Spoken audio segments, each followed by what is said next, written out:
নমস্কার বন্ধুরা, flavour fantasy আর cooking শোতে আপনাদের সবাইকে স্বাগত জানাই। আমার আজকের রান্না হলো মোরলা মাছের ঝাল চচ্চড়ি। খুবই সিম্পল একটা ঘরোয়া রান্না। আমাদের সকলেরই ছোট মাছ খেতে খুবই ভালো লাগে, আর সেটা যদি হয় গরম ভাতের সাথে তাহলে তো খাওয়াটা দারুণ জমে যায়। তাহলে চলুন আর কথা না বাড়িয়ে দেখে নেওয়া যাক আমার আজকের রেসিপি মোরলা মাছের ঝাল চচ্চড়ি।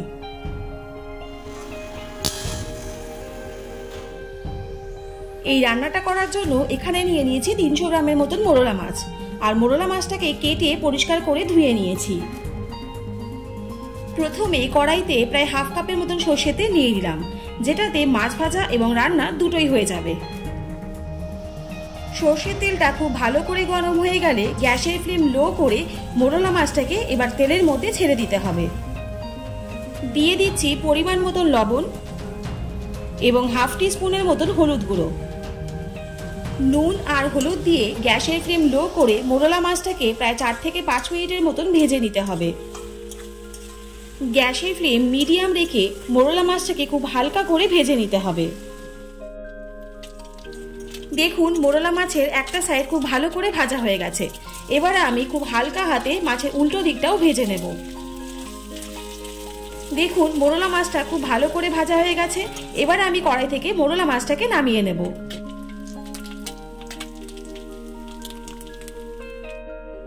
কড়াইতে আরেকটু সর্ষের তেল দিয়ে ভালো করে গরম করে এর মধ্যে দুটো মাঝারি সাইজের পেঁয়াজ কুচি দিয়ে দিলাম। পেঁয়াজ কুচিটা দিয়ে 2 থেকে 3 মিনিট তেলের সাথে আমি হালকা লাল লাল করে ভেজে নেব। দেখুন, পেঁয়াজটা হালকা লাল করে ভাজা হয়ে গেছে। এবার এর মধ্যে আমি 7-8টা রসুন কুচি দিয়ে দিলাম। রসুন কুচিটা দিয়ে পেঁয়াজের সাথে আমি আবারও 3 থেকে 4 মিনিট ভালো করে ভেজে নিচ্ছি। আমি এখানে রসুন কুচি ব্যবহার করেছি, আপনারা চাইলে কিন্তু রসুন বাটাও ইউজ করতে পারেন। পেঁয়াজ আর রসুনটা খুব ভালো করে ভাজা ভাজা হয়ে গেলে এর মধ্যে আমি এবারে আলু কুচি দিয়ে দিলাম। আমি এখানে একটা বড় সাইজের আলু কুচি করে রেখেছিলাম, সেটা দিচ্ছি। এবারে দিয়ে দিলাম স্বাদ মতন লবণ, দিয়ে দিচ্ছি 1 টেবিল স্পুনের মতন হলুদ গুঁড়ো, দিয়ে দিলাম 1 টিস্পুন জিরে গুঁড়ো, দিয়ে দিচ্ছি 1 টেবিল স্পুন লাল লঙ্কার গুঁড়ো। এই সবকিছু গুঁড়ো মশলার সাথে আলুটাকে খুব ভালো করে এবার কষিয়ে নিতে হবে। আমি এখানে মশলা কষানোর সময় আলু দিচ্ছি, আপনারা চাইলে কিন্তু আলু আগে থেকে ভেজেও রান্না করতে পারেন। এবারে আমি এর মধ্যে সামান্য একটু জল অ্যাড করলাম, যাতে মশলাটা পুড়ে না যায়। সামান্য একটু জল অ্যাড করে আলুটাকে আমি 3 থেকে 4 মিনিট রান্না হতে দেব, যাতে আলুটা খুব ভালো করে সেদ্ধ হয়ে যায়। জলটা হালকা শুকিয়ে এলে আর আলুটাও সেদ্ধ হয়ে এলে এবারে আমি এর মধ্যে টমেটো কুচি দিয়ে দিলাম, আর দিয়ে দিচ্ছি 4-5টা কাঁচা লঙ্কা চেরা।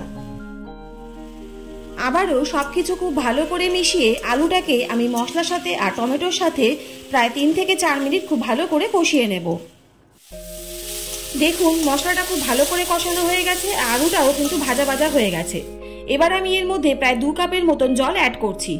জলটা অবশ্যই আপনাদের পরিমাণ মতন দিয়ে দেবেন। জলটা দিয়ে সবকিছু খুব ভালো করে একবার মিশিয়ে নিয়ে 2 থেকে 3 মিনিটের মতন রান্না হতে দেব। দেখুন, জলটাও শুকিয়ে এসছে আর তেলটাও উপর থেকে ছেড়ে গেছে।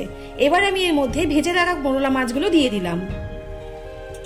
মোরলা মাছটাকে মশলার সাথে বা আলুর সাথে হালকা হাতে খুব ভালো করে মিশিয়ে নিতে হবে। সবকিছু খুব ভালো করে মেশানো হয়ে গেলে গ্যাসের ফ্লেম লো টু মিডিয়াম রেখে প্রায় 3 থেকে 4 মিনিটের মতন রান্না হতে দেব। 3 থেকে 4 মিনিট পরে দেখুন, আমাদের আজকের রেসিপি মোরলা মাছের ঝাল চচ্চড়ি কিন্তু একদম রেডি। শুধুমাত্র গরম গরম ভাতের পরিবেশনের অপেক্ষা। আমাদের আজকের রেসিপিটা আপনাদের কেমন লাগলো অবশ্যই কিন্তু কমেন্ট করে জানাবেন। আর যদি ভালো লাগে তাহলে চ্যানেলটা please like, share and subscribe করতে ভুলবেন না। আর পাশে থাকা বেল আইকনটা অবশ্যই প্রেস করে দেবেন, যাতে এরকম নিত্য নতুন রেসিপি আপনাদের কাছে সবার প্রথম চলে যায়। সবাই সুস্থ থাকুন, ভালো থাকুন। অনেক ধন্যবাদ পাশে থাকার জন্য। দেখা হচ্ছে নেক্সট কোনো এপিসোডে। ততক্ষণের জন্য টাটা।